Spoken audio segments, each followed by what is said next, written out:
laws emerge.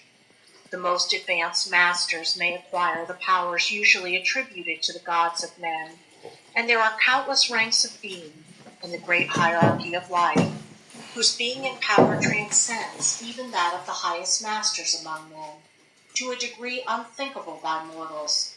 But even the highest master and the highest being must bow to the law, and be as nothing in the eye of the all. So that if even these highest beings, whose powers exceed even those attributed by men to their gods, if even these are bound by and are subservient to law, then imagine the presumption of mortal man, of our race and grade, when he dares to consider the laws of nature as unreal, visionary, and illusory, because he happens to be able to grasp the truth that the laws are mental in nature, and simply mental creations of the all. Those laws which the all intends to be governing laws are not to be defied or argued away. So long as the universe endures, will they endure, for the universe exists by virtue of these laws, which form its framework and which hold it together. The Hermetic principle of mentalism, while explaining the true nature of the universe upon the principle that all is mental, does not change the scientific conceptions of the universe, life, or evolution. In fact, science merely corroborates the Hermetic teachings.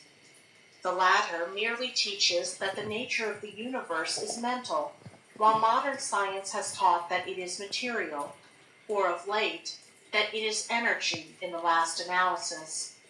The Hermetic teachings have no fault to find with Herbert Spencer's basic principle, which postulates the existence of an infinite and eternal energy from which all things proceed. In fact, the Hermetics recognize in Spencer's philosophy the highest outside statement of the workings of the natural laws that have ever been promulgated, and they believe Spencer to have been a reincarnation of an ancient philosopher who dwelt in ancient Egypt thousands of years ago, and who later incarnated as Heraclitus, the Grecian philosopher who lived BC 500.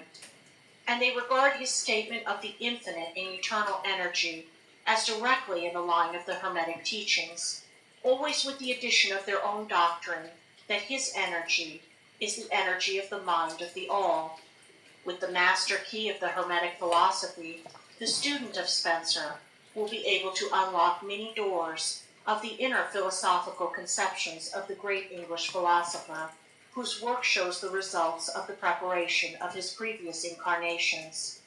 His teachings regarding evolution and rhythm are in almost perfect agreement with the Hermetic teachings regarding the principle of rhythm. So the student of Hermetics need not lay aside any of his cherished scientific views regarding the universe.